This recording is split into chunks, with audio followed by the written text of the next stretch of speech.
우리나라뿐만 아니라 전 세계가 많이 혼란을 겪고 있습니다. 그리고 지금의 이 혼란이 또 우리의 생각보다 길어지고 있습니다. 이럴 때 신자들은 어떤 자세로 살아가야 할지 우리가 방향 잡기가 쉽지 않지만, 그러나 세상에서 이야기하고 우리가 접하게 되는 그런 처세술이라든지 아니면 무슨 심리적인 힐링, 그런 것이 아닌 성경 말씀이 가르쳐주는 그런 내용과 방향에 우리가 주목하는 길이 최선이 될 것이다 라는 것은 너무나 자명합니다. 이사야 우리가 35장 본문 말씀을 읽었습니다만, 앞선 34장에서는 그 하나님의 심판을 이제 이야기했고요. 그리고 이제 35장 내용에는 영원한 하나님의 나라에 관해서 말씀하고 있습니다. 두 국면이죠.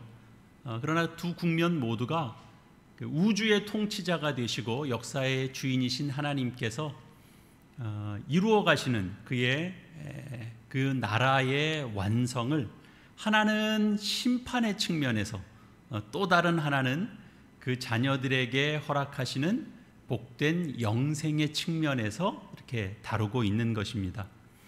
이 하나님의 나라는, 이 복된 하나님의 나라는 마치 황무지가 변하여 낙원이 된 것 같이, 뜨거운 사막이 이제 오아시스가 되는 것 같이, 메마른 땅이 변하여 물이 흐르고 백합화가 이렇게 피어오르는 것과 같은, 그러니까 우리가 지금 이 세상에서 경험하는 그 어떤 것과도 비교될 수 없는 그런 복된 장소가 될 것이다, 이렇게 예언되어지고 있습니다. 또 다른 표현으로는 그곳에는 이제 해하는 존재가 없습니다. 해하는 짐승이나 야만스러운 존재가 없습니다. 그래서 상하는 것이 없고, 그래서 아픔 같은 것이 없는 겁니다. 이런 표현을 우리 그 앞선 이사야 11장에서는 좀 더 중요한 내용으로 또 이와 그 비슷한 내용을 소개한 장면이 있는데요. 오늘은 35장이니까 표시를 해 두시고 11장에 있는 내용을 잠깐 찾아보겠습니다.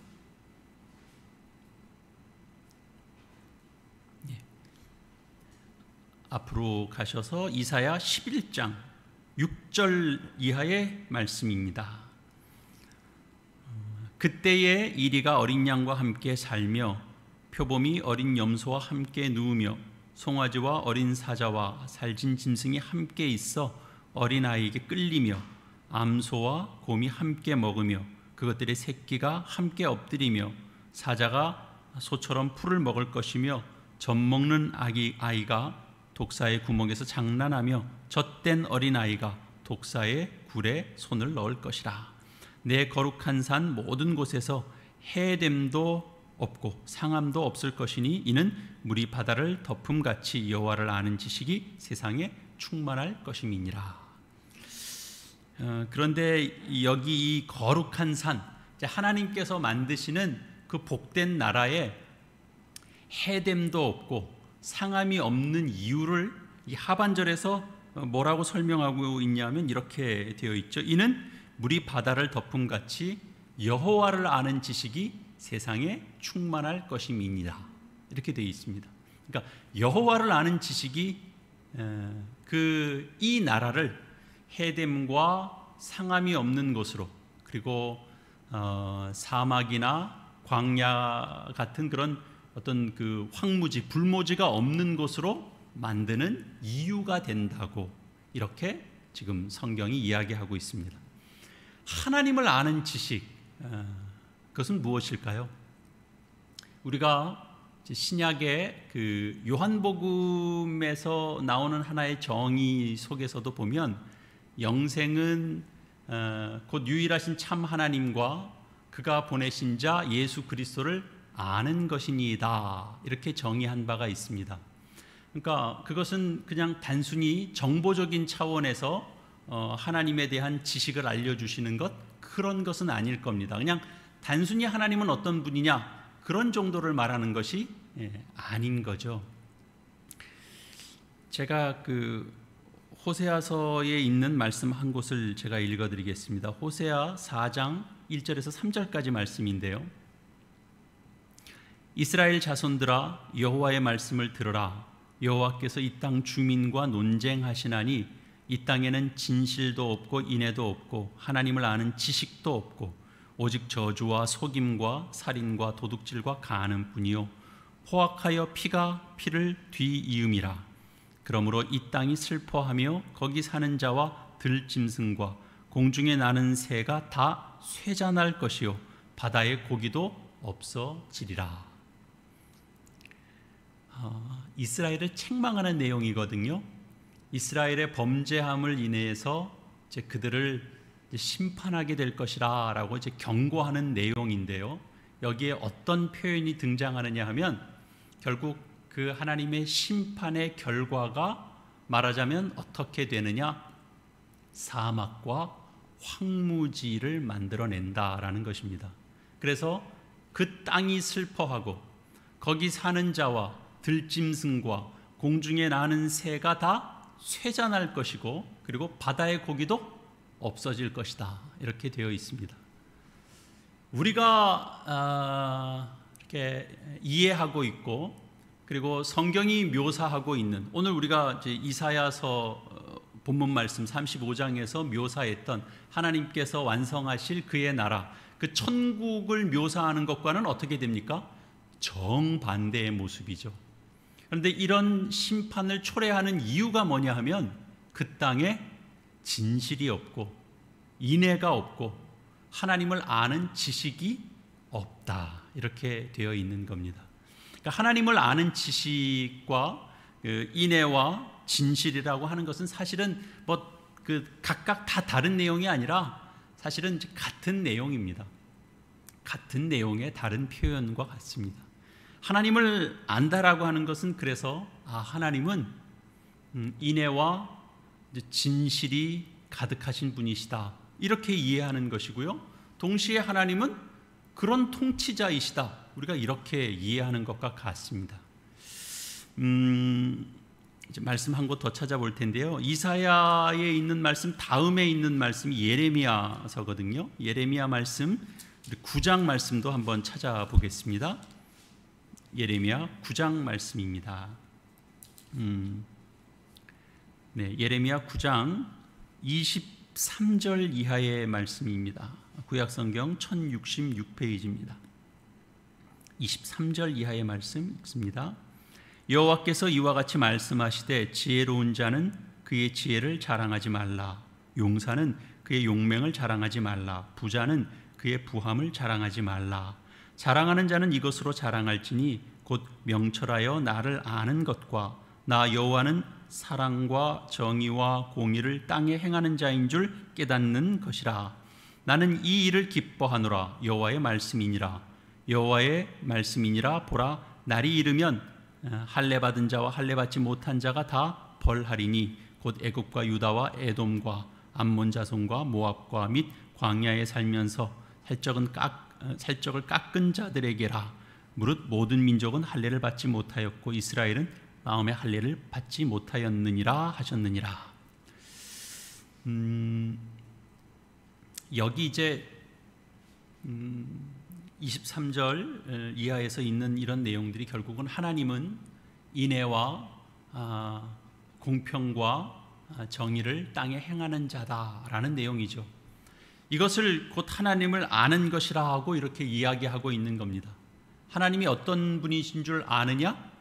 하나님은 인애와 공평과 정의를 땅에 행하는 자인 줄을 아는 것입니다. 그런데 이게 무엇과 다르냐 하면 여기 지금 읽은 내용과 같습니다. 이건 무엇과 대조되느냐 하면 지혜와 용맹과 그 부를 자랑하는 것과 다릅니다. 여기 23절에 나오는 지혜로운 자의 지혜, 그리고 용사의 용맹, 부자의 부함, 이것들의 공통점은 뭐냐 하면 인간이 이 세상에서 이런 것들이 쓸모 있다라고 생각하는 거죠. 이것이 이 세상에서는 가장 쓸모 있는 힘이라고 생각하는 겁니다. 그런데 이 인간이 이 세상에서 쓸모 있다라고 생각하는 힘과 이제 하나님은 인애와 공평과 정의를 행하시는 자인 것을 아는 것과 무슨 차이가 나느냐라고 할 때는 이 세상의 지혜와 또 세상의 용맹 또 세상의 부가 자랑이 되지 못하고 하나님의 그 인애와 공평과 그 정직을 이제 행하시는 분이 바로 하나님이시다라는 것을 아는 것이 결국은 그 앞선 내용들은 결국은 한시적이고 상대적인 그런 것이라서 그 세상의 지혜나 용맹이나 이런 것들은 이것은 영원한 것이 아니다. 이것은 한시적인 것이다. 이것은 상대적인 것이다. 그러니 인애와 공평과 정직을 행하시는 그 하나님은 영원하신 하나님이시니까 그 하나님께 속해야 되겠다라는 것입니다. 이것이 이제 하나님을 아는 것입니다. 그러니까 단순히 정보의 차원을 이야기하는 것이 아니라 내가 그 하나님께 속하는 것이죠. 그래서 하나님의 나라가 상함도 없고 해함도 없고 황무지 그 사막이 없고 그리고 거기에 백합화가 피고 거기가 옥토가 되는 가장 중요한 이유라고 성경이 이야기하는 겁니다. 하나님을 아는 것이 결국은 사막을 변하게 하는 거죠. 옥토가 되게 하는 거죠. 꽃이 피고 결실이 있게 하는 거죠. 굉장히 중요한 성경적 표현이죠. 왜냐하면 천국은 무슨 이렇게 환경의 문제, 이렇게 우리의 형편과 조건의 문제가 아니라 하나님께서 세우시는 어떤 통치 질서, 하나님께서 채우시는 그런 내용과 관련이 있는 것이기 때문에 그렇습니다. 우리가 신자로서 예수를 믿고 또 하나님의 백성이 된 이후에도 우리가 신자된 특권을 누리지 못하는 가장 큰 이유는 뭐냐 하면 결국은 이 하나님의 통치, 하나님께서 채우시려고 하시는 그 내용이 무엇인지를 모르기 때문에, 그걸 놓치기 때문에 우리는 이 땅에서도 천국을 누리지 못하는 사람이 되는 겁니다. 우리는 끊임없이 환경의 변화만을 요구하는 바람에 물론 우리가 그 완전한 그 환경으로서의 천국에 우리가 들어갈 겁니다. 그건 분명합니다만, 그러나 그것보다 더 중요한 것은 이 하나님의 그 통치 질서, 그 내용이 무엇인가 하는 것을 우리가 성경을 통해서 이렇게 확인해 가면서 그리고 그것이 무엇인지를 우리가 알아야, 그리고 그것을 우리 속에 채워야 우리가 구원 얻었다 그러는데 구원 얻고 그리고 나중에 천국 가서 뭔가를 누리고 그러는 인생이 아니고, 우리가 구원 얻는 것과 동시에 우리 눈이 뜨여지고 깨닫는 것이 있게 돼서 하나님은 이렇게 일하시는 분이시구나, 하나님은 우리 속에 이런 것을 채우시려고 하시는 분이시구나, 그런 것들을 알아가면서 결국은 구원 얻는 것과 동시에 하나님의 사람으로서 이 땅에서도 천국 생활을 우리가 맛보고 즐기고 누릴 수 있다라는 거죠. 신약에서는 이런 식으로 표현하죠. 우리를 흑암의 권세에서 건져내서 그의 사랑의 아들의 나라로 옮기셨으니 그 아들 안에서 우리가 속량 곧 죄사함을 얻었다, 이런 식의 표현을 하는 겁니다. 그러니까 흑암의 권세에서 어디로 옮겼다는 거죠. 그 사랑의 아들의 나라로 옮겼다, 이렇게 표현되어 있는 겁니다. 그러니까 전혀 내용이 다른 겁니다. 다스리는 내용도 다르고 그 안에 채워져 있는 그런 그 질서와 내용이 다른 겁니다. 흑암에 살던 우리가 하나님의 나라, 그 아들의 나라로 들어오는 겁니다. 예수 그리스도 안으로 우리가 들어오는 겁니다. 우리는 하나님이 어떤 분이시냐라고 이 성경이 가르치는 그 내용 그대로 인애와 공평과 정직을 그 통치의 질서로 삼고 그 내용으로 삼는 나라로 우리는 옮겨져 와 있는 겁니다. 이것이 성경이 우리에게 하고 싶은 내용인 거죠. 이 같은 내용을 우리가 신약의 표현도 우리가 함께 좀 찾아볼 필요가 있죠. 로마서 말씀을 한번 찾아보겠습니다. 로마서 6장 말씀입니다.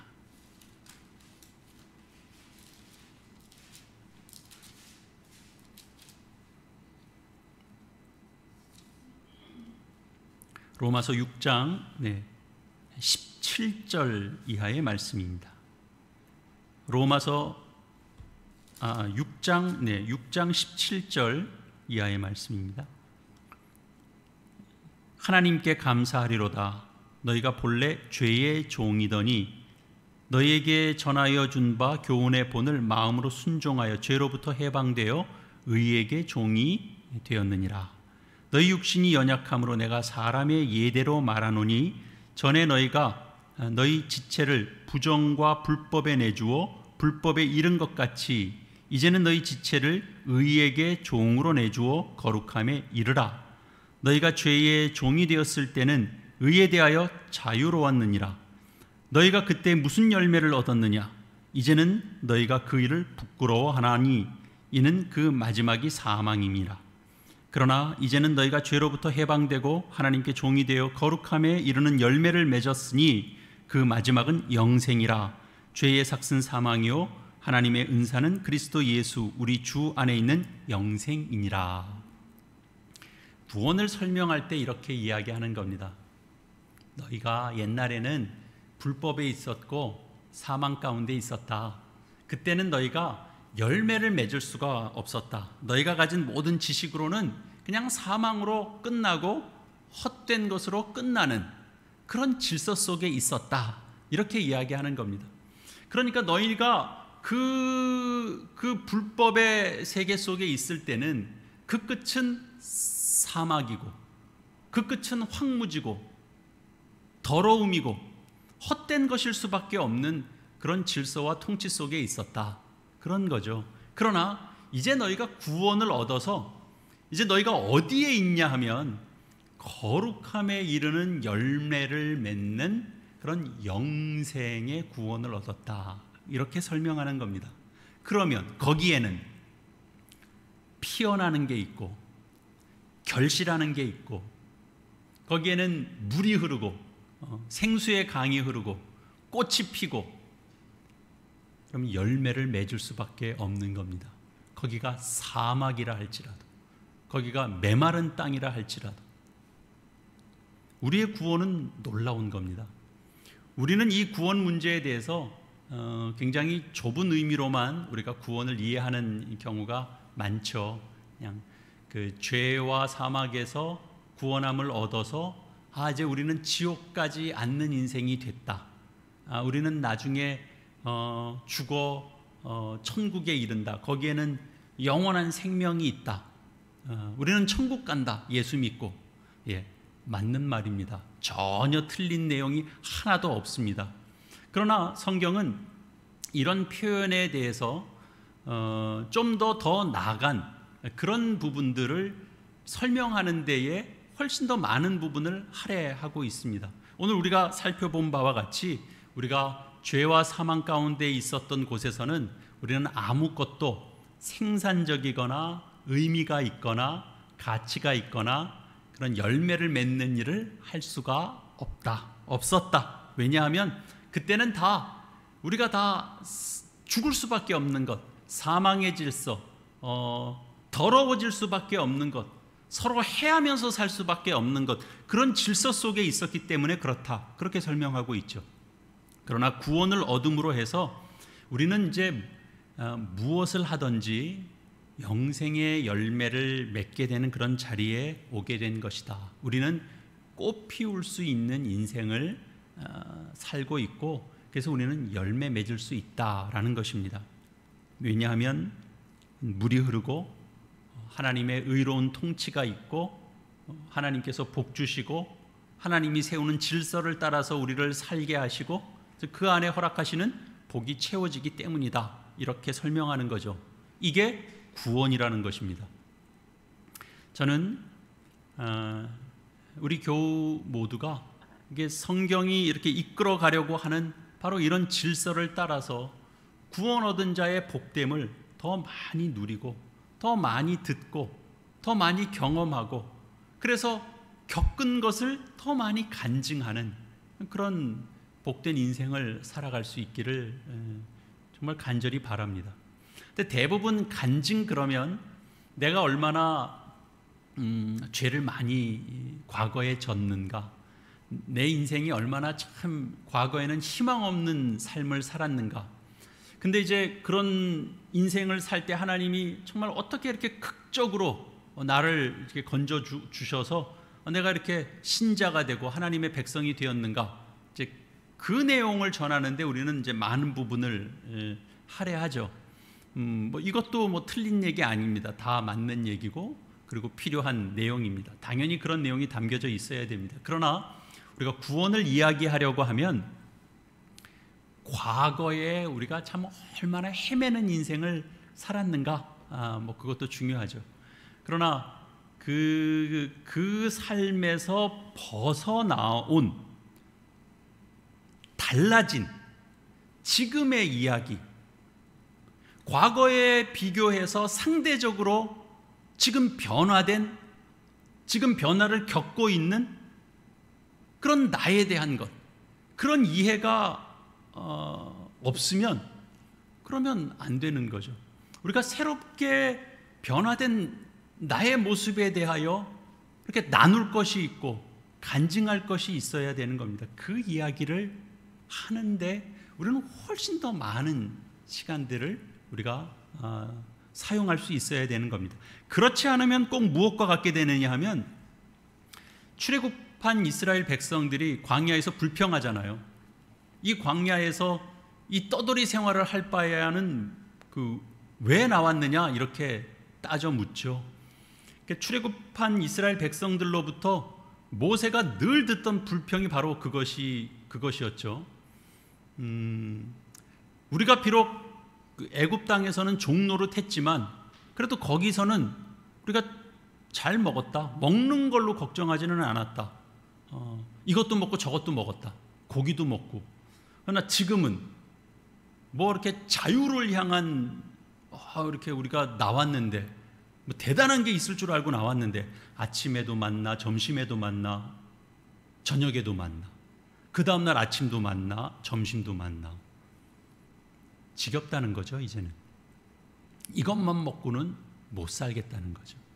그러니까 차라리 뭐라고 표현해요? 그래서 애굽에 있을 때가 더 낫다, 그렇게까지 말하는 거죠. 노예에서 해방된 건 좋은데, 그래서 자유를 얻었는데, 자유를 얻어 보았는데 그 자유를 가지고 우리가 누리고 있는 게 뭐냐? 먹는 것만 따지면 이제 그렇게 될지도 모르겠습니다. 그럴 때 너희는 무엇 때문에 자유를 얻은 거냐라고 사실은 그 사건을 우리에게 전할 때 성경이 우리에게 묻고 싶은 말은 바로 그런 거죠. 너희 무엇 때문에 자유를 얻었느냐? 그렇게 되묻고 싶은 거죠. 거기 그 표현은 정확하게 없지만, 그러니까 여러분, 애굽과 광야를 비교해야 되는 게 아니라 비교를 하려면 뭘 비교를 해야 되느냐 하면 애굽과 가나안을 비교해야 되는 거죠. 가나안은 젖과 꿀이 흐르는 땅입니다. 정탐할 때 그 땅을 밟아본 자들이 본 게 있잖아요. 그 땅에서는 그 포도송이 포도송이가 달린 그 가지를 둘이 매야 되잖아요. 이스라엘이 그 젖과 꿀이 흐르는 땅에 대한 경험이 없습니다. 이스라엘만 없는 게 아니라 어쩌면 우리도 그럴 수도 있습니다. 구원 얻은 복됨이 뭐지? 라고 퀘스천을 갖고 아직 젖과 꿀이 흐르는 복된 게 뭔지는 우리 스스로 잘 모르겠고 그럴 수 있죠.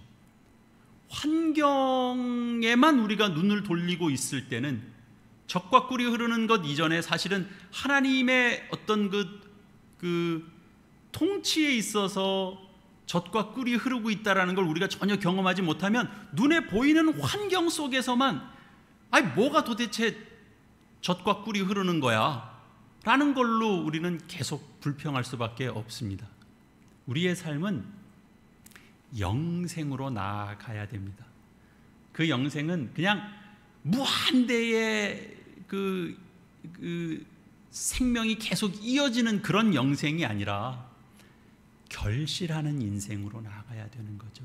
그것이 영생으로 나아가는 겁니다. 구원 얻은 자, 신자는 어떤 자입니까? 그가 행한 모든 일이 결실을 보고 꽃 피우게 하시는 그 하나님 안에서 그의 인생, 그 존재와 생각이 다 그 어떤 복된 것들이 이렇게 확인되어지는 그런 삶입니다. 그것이 바로 구원이죠.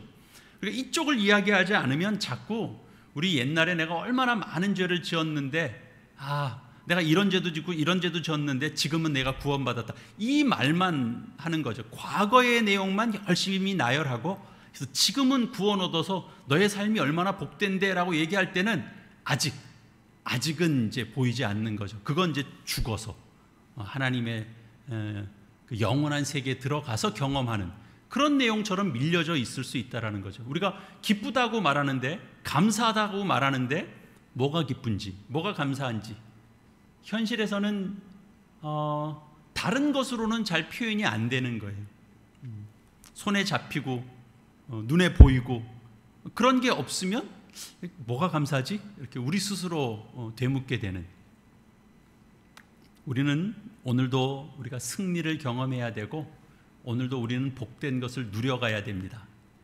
신약의 그 에베소서에 있는 말씀처럼 진리가 예수 안에 있는 것 같이 너희가 참으로 그에게서 듣고 또한 그 안에서 가르침을 받을진대 너희는 유혹의 욕심을 따라 썩어져가는 구습을 따르는 옛사람을 벗어버리고 오직 너희의 심령이 새롭게 되어 하나님을 따라 의와 진리와 거룩함으로 지으심을 받은 새 사람을 입으라. 그 말씀입니다. 우리는 그리스도 안에서 새로운 사람이 됩니다. 그런데 그건 그 안에서 그에게로부터 배운 것들입니다. 예수 그리스도 안에서 예수 그리스도를 통해서 배운 것들입니다. 그것이 뭐냐면 영생에 이르는 질서들입니다. 앞에서 본 것과 같습니다. 인애와 공평과 정직, 하나님 안에도 있고 그리스도 안에도 있는 겁니다. 자기 백성을 구원하는 일을 위하여 이 땅에 보내심을 받고 고난당하시고 십자가를 지시고 십자가에 못 박히는 자리에까지 가는 그런 사랑입니다. 그 구원을 베푸시는 그런 자비로움, 그런 열심이 우리에게까지 미친 겁니다. 그래서 우리가 그 나라에 들어오게 됐습니다. 전혀 다른 통치가 있는 나라. 그래서 우리에게 성경은 어떻게 하라고 하냐면 그러니까 너희는 거짓을 버리라고 합니다. 이웃과 더불어서 참된 것을 말하라고 합니다. 우리가 다 그 공평과 정직이라는 질서 속에 있다라는 거죠. 그래서 너희가 더러운 말을 할 필요가 없다. 우리는 너는 열심히 덕을 세우는 일을 위하여 열심히 수고해라. 선한 말을 함께 나누고 주고받으면서 듣는 자들에게 은혜가 되게 해라. 은혜를 끼치는 존재들이 되라. 그렇게 얘기하는 겁니다. 이건 그냥 단순히 무슨 우리의 윤리나 도덕에 관한 내용들이 아니고 뭐 그런 면이 전혀 없는 것은 아닙니다만 그것보다 더 큰 내용들이 있는 겁니다. 우리가 이렇게 죄악된 것을 가지면서 경쟁할 필요가 없는 자들이 됐다. 하나님이 우리에게 그렇게 말씀하시는 겁니다. 우리가 우리의 목적을 이루기 위해서 거짓된 것을 막 만들어서 우리가 승리를 해야 되겠다, 이럴 필요가 없다. 더러운 것과 거짓된 것을 너희가 무기로 가질 필요가 전혀 없다. 너희는 그런 인생이다. 여러분, 얼마나 이것이 복된 인생입니까? 세상 질서 속에 살면 우리가 살아남기 위해서 남을 속여야 되는 것이고 남을 죽여야 되는 것이고 나 하나를 위해서 거짓말도 해야 되는 것이고 그 질서 속에서 벗어나면 우리는 그 존재할 수 없는 그런 자들이 될 수 있는 그런 위협 속에서 살죠. 근데 그럴 이유가 전혀 없는 통치 속에서 우리가 산다. 그리로 건져냄을 받았다. 그러니까 그게 얼마나 복됩니까? 그래서 구원이라고 그러는 거죠. 그래서 우리는 그런 질서 속에서 사는 사람들이니까 양보해도 되는 겁니다. 양보해서 속상한 게 아닙니다. 희생할 수 있는 겁니다. 남들이 외면하는 일에 우리가 감당하는 일이 우리가 부끄러운 일이 아닌 겁니다. 우리는 그런 나라 속으로 우리가 부름을 받고 있는 거죠. 이게 우리의 복됨입니다. 우리가 뭐 배우라면 뭐 멋진 역할도 하고 뭐 악당 역할도 잘하고 악역도 잘하고 뭐 그래야 되겠습니다만, 우리가 신자로 살아가는 삶의 자리에서는 뭐 좀 돈이 안 되더라도 뭐 대사가 별로 없더라도 우리가 좀 좋은 역을 좀 해야 되지 않겠습니까? 주인공답게. 주인공은 사실 고생을 많이 해도 계속 주인공이에요. 주인공 인생이 늘 멋있지만 않고, 주인공들 보면 고생 많이 하죠. 그래도 중간에 죽는 법이 없어요, 주인공이라서. 그리고 마지막에 가면 하여튼 어떤 결실이 있어요. 그렇게 만들어요.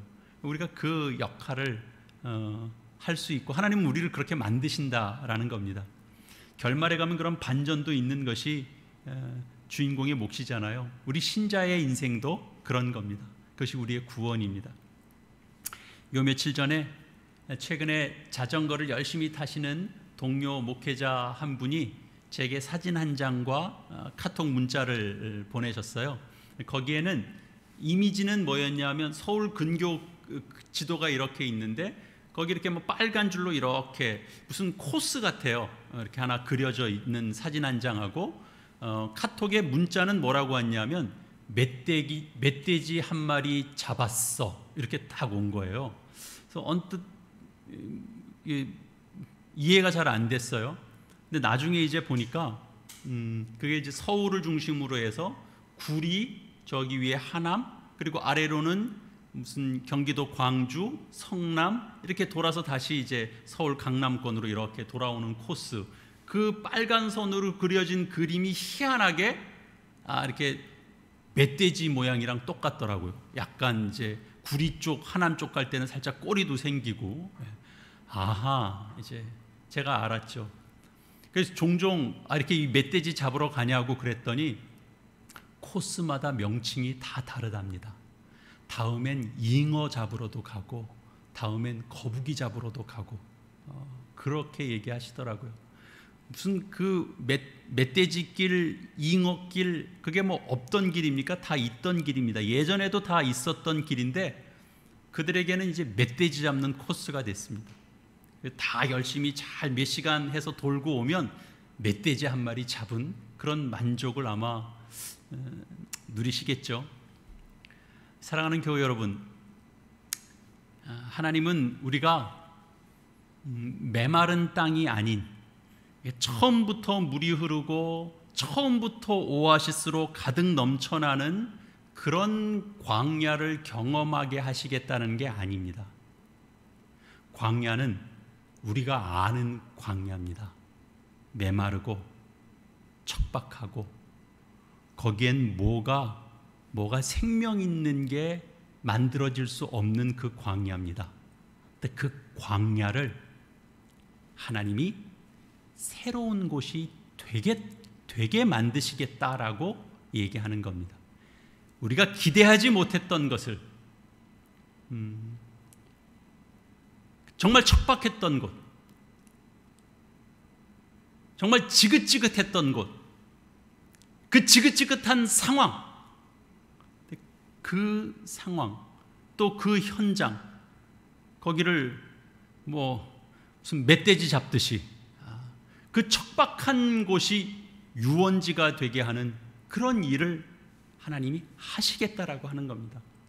하나님의 그 통치 원리, 그 속에서, 그래서 우리의 인생 질서도 그 하나님께서 만들어 가시는 질서를 따라가면 척박한 게 겁나지 않은 인생이 되는 거죠. 긍휼과 자비함과 온유함과 오래 참음으로 우리에게 주어진 현실을 그렇게 만들어 가라고 하나님은 우리에게 말씀합니다. 여러분의 지금 현실이 어떤 현실이든지 간에, 제가 이렇게 얘기하면 제가 겪는 현실이 어떤 건지 목사님은 모르셔서 그래요, 그렇게 얘기할 수 있겠지만 그렇게 되받아치지 마시고, 그 상황이 어떤 상황이든지 간에 하나님의 이 통치 원리를 여러분의 삶에 대입시키시기 바랍니다. 그것이 하나님을 아는 지식을 정보로만 갖고 있는 게 아니라 그 지식을 소유한 자이고, 하나님을 아는 지식을 가지고 누리는 삶이 되는 겁니다. 내가 천국에서 누릴 수 있는 그 질서들을 오늘 내 삶에 담아낼 수 있다면 여러분의 자리가 사막이 오아시스가 되고 황무지에 꽃이 피는 그런 역사가 일어나는 것이죠. 천국의 영생을 맛보는 삶이 될 것입니다. 그러니 여러분, 무엇을 하든지 그리스도의 이름으로 하고, 그로부터 배우고 가르침 받은 것을 이런 게 있구나 라고 배우면 여러분의 삶의 질서에 담으십시오. 그래서 여러분의 삶에서 작동하는 하나의 원리가 되게 하십시오. 처음부터 큰 원리를 만들려고 안 하셔도 됩니다. 조미료 뿌리듯이 조금씩 조금씩 삶에 대입시키십시오. 그래서 채워가십시오. 그래서 매일매일의 삶을 이 구원받은 백성들만이 누릴 수 있는 그런 복되고 영광스러움으로 채워가시는 저 여러분 다 되시기를 이 말씀으로 축원합니다. 우리 시간 함께 이 말씀과 조화를 이룰 수 있는 삶이 되기 위하여 우리 화음의 기도를 함께 주님 앞에 드리시겠습니다.